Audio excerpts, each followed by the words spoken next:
Alright guys, RoKage here and welcome back to the brand new video. Here we are, DC Dark Legion will be the topic. So today we have a brand new update. So let me first cover the maintenance details, the update details, whatever you want to call it. And then after that, we're going to check out Lobo. We're going to do a review.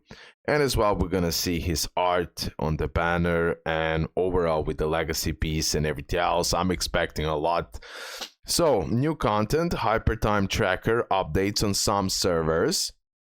Check your in-game patch notes for the info relevant to your Earth. Lobo's legacy piece, Space Hawk, is now available in the House of Secrets. And let me see now the updates. World map, player bases added. Each player now has their own base displayed on the world map. Bases can be relocated to any available location on the world map. Each player has 5 free relocation attempts. Optimize the city information shown on the map, making it easier to view Guardian Challenge details, city status, and attack timers, and improve the relevant screens and UI.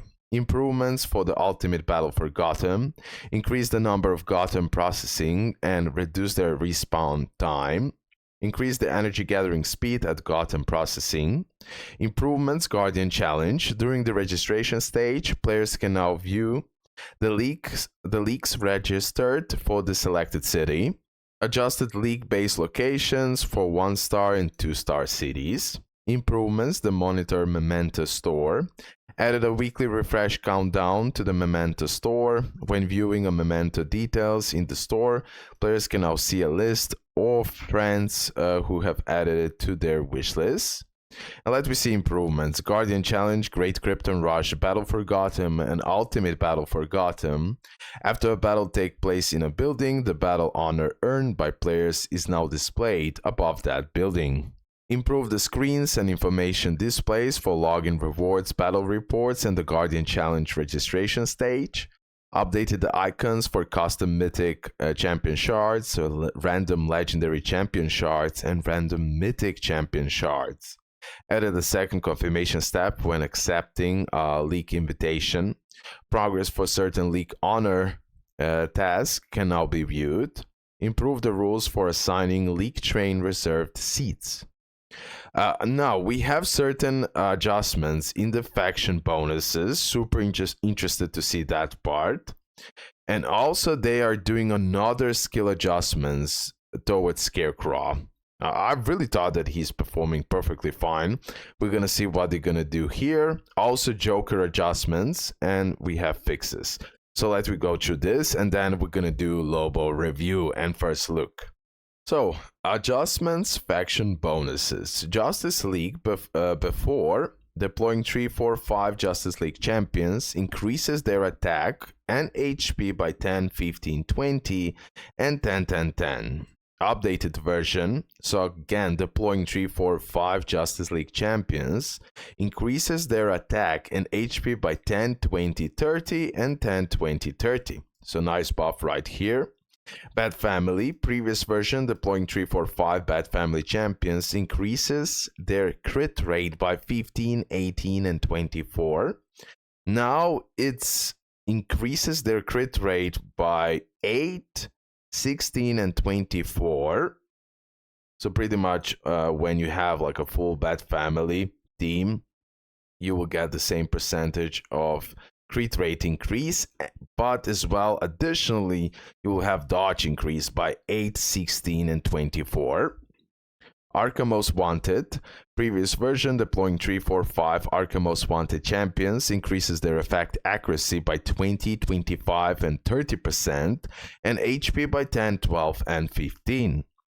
Now the same story with this first part, but it increases their HP by 10, 20, 30, so more, and damage over time by 8, 16, and 24. Ooh, this might be really good. This might be really good. We need to test it out and see the difference, but that DOT, damage over time, could be more valuable. I truly believe that. Justice League Dark. Previous version, deploying 3, 4, 5 Justice League Dark champions increases their spiritual AMP by 20, 25, and 30. Updated version deploying 345 Justice League Dark Champions increases the strength of shields they receive by 5, 20, and 45. Also, the start of the battle grants them a shield equal to 30% of max HP for 15 seconds. This part, I don't know. That spiritual AMP buff was really nice in my opinion, but like this, they're gonna have much bigger survivability. Again, it needs to be tested out. So I'm certain this is better, to be honest. That metal. Previous version, deploying one Death Metal champion grants them 10 seconds of 20% damage reduction at the start of the battle, followed by 10 seconds of 20% increased damage. These two effects alternate until the end of the battle. Updated version, deploying 1, 2, 3 Death Metal champions reduces all allies' damage taken by 12, 16, 20% and increases all allies' damage dealt by 12, 16, 20 until the end of the battle. This is better for sure. League of Doom, especially when we're gonna acquire more Death Metal units. The problem with this will be for free-to-play players if all Death Metal units will be pay to win, right? Legion of Doom, previous version, deploying 3, 4, 5 Legion of Doom champions increases their energy restoration speed by 15, 18, and 24%. Updated version, deploying 3, 4, 5 Legion of Doom champions increases their energy gain by 10, 20, and 30% and damage dealt by 10, 20, 30 for 10 seconds at the start of the battle. I like this one as well. Teen Titans, previous version, deploying 3, 4, 5 Teen Titans champions increases their crit damage by 30, 36, and 45%. And now, deploying 3, 4, 5 champions increases their physical damage dealt by 1, 2, 3%. And spiritual defense by 2, 4, 6% for each buff they have, stacking up to 15, 30, 45, and 30, 60, 90 respectively. Okay, so this is about the faction adjustments. For most of them, I would say they've done a good job. Definitely it will be a buff, but again, we need to double check and double test, of course. Now we have Scarecrow adjustments. Ultimate, previous version, Scarecrow transforms into a towering phantom and releases a thick cloud of fear gas, dealing spiritual damage equal to 260, 325, 390, 455, 520 of his attack to enemies in a circular area, applying 2 stacks of Scare and inflicting mental breakdown. Scare reduces the target damage dealt by 7.5, stacking up to 4 times. A mental breakdown, you already know, slightly shrinks the target. Each stack of Scare extends the duration of by 0.5 seconds. Also reduces the target's spiritual defense by 15, 18, 22, 26, 30 for 10 seconds. Updated version, Scarecrow turns into a towering phantom, dealing spiritual damage equal to 300, so bigger damage for sure, 360, 480, 600, 720, and 840% of his attack to enemies in a circular area and inflicting 1 stack of fear. Reduces physical damage dealt by 20, 25, 30, 35, 40%, stacking up to 3 times, lasting 20 seconds. Okay, definitely he'll be providing bigger damage than before.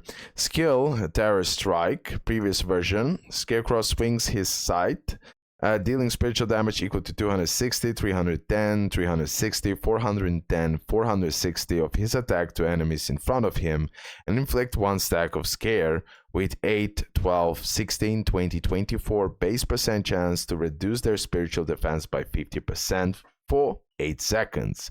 Updated version, Scarecrow intimidates enemies in a fan-shaped area, dealing spiritual damage equal to 240, 300, 360, 420, 480% of his attack, and inflicting 1 stack of fear. Okay, so again, here we have that bigger damage, and again, inflicting 1 stack of fear, and fear means reducing that physical damage dealt. Okay, we need to test it out, but definitely will be providing bigger damage than before. Skill Haunting Vision. Previous version, Scarecrow intimidates the enemy, dealing the spiritual damage of his attack to enemies in a fan-shaped area in front of him and inflicting one stack of scare with 5, 7.5, 10, 12.5, 15% base chance to reduce their attack by 50% for 8 seconds. Updated version, every time Scarecrow inflicts fear, he will gain a permanent 2, 4, 6, 8, 10 attack up and 2, 4, 8, 6, 10 physical defense up for each stack inflicted, stacking up to 20 times. Okay, he definitely, I will try him out, but he looks super interesting with these changes.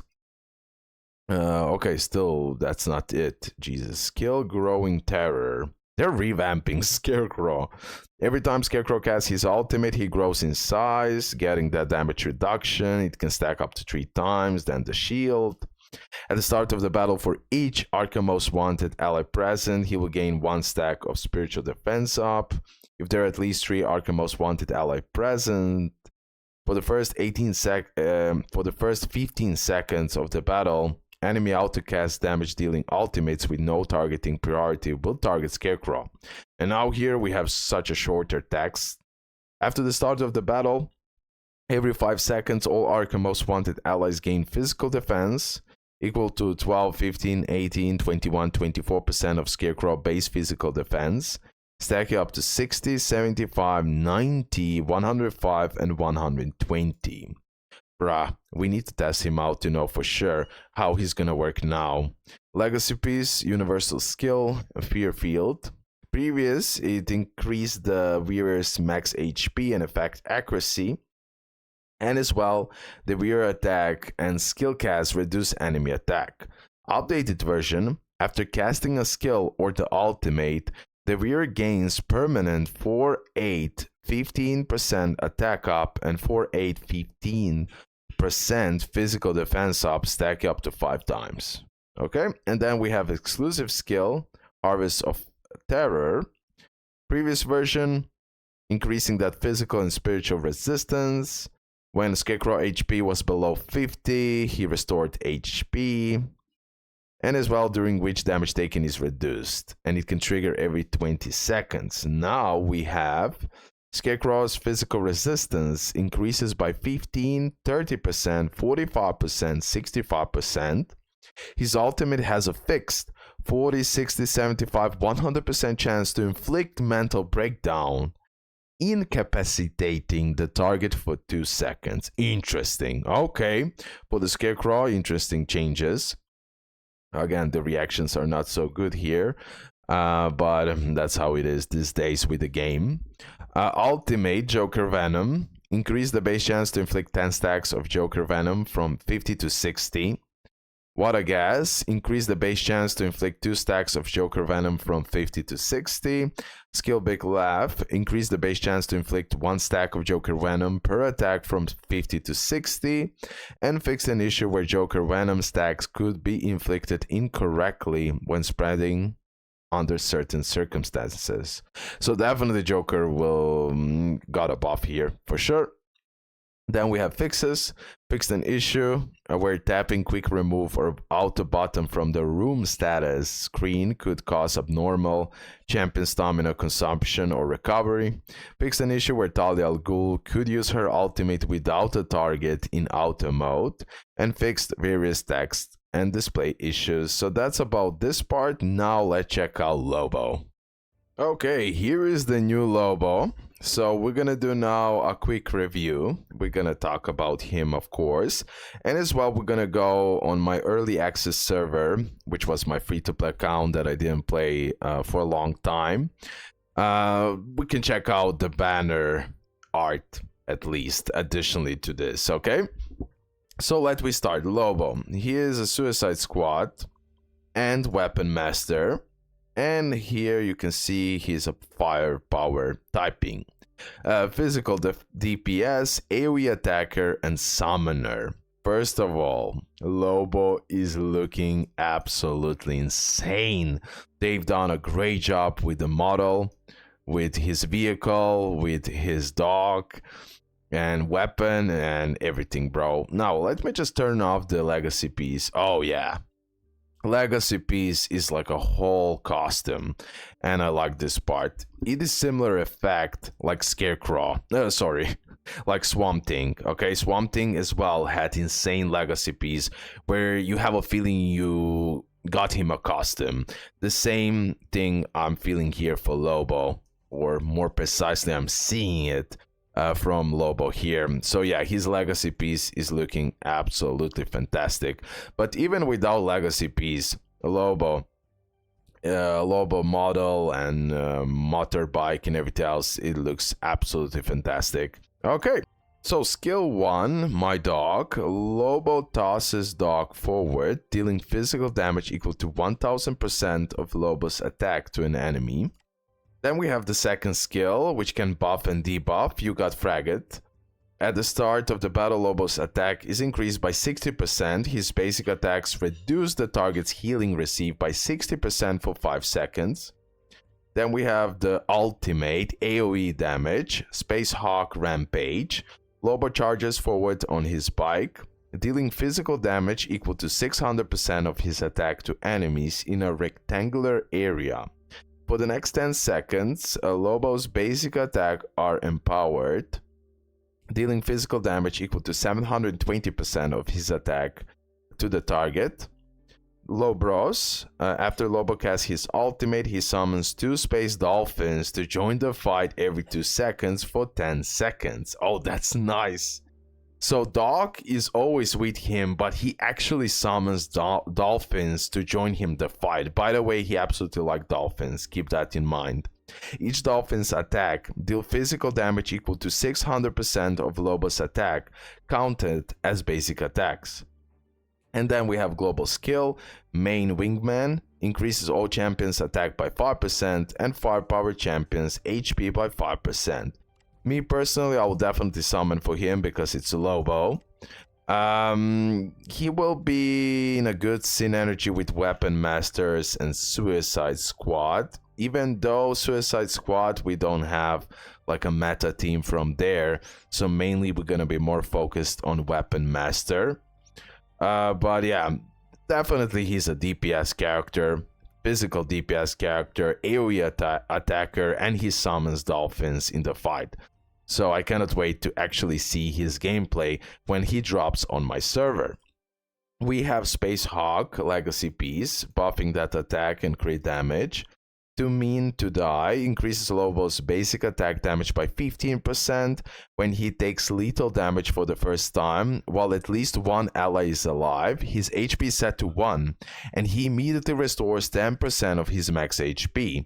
Can be triggered once per battle. Oh, nice, so he has a revive with his legacy piece. Full Throttle Kill Instinct increases the wearer's crit rate by 5%, and after casting the ultimate, increases the wearer's physical penetration by 10% for 10 seconds. And now for the end, let me show you the banner art for Lobo. So here it is, that's his entrance. Pretty nice, Lobo. We can do a few single summons, maybe I'll pull him. Who knows, maybe it will happen. I'll just do it with the skips. If it happens, probably not. Okay, fine, fair enough. And let me just open this part.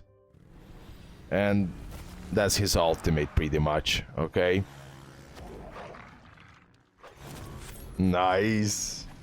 Okay, yeah. Lobo is looking top tier.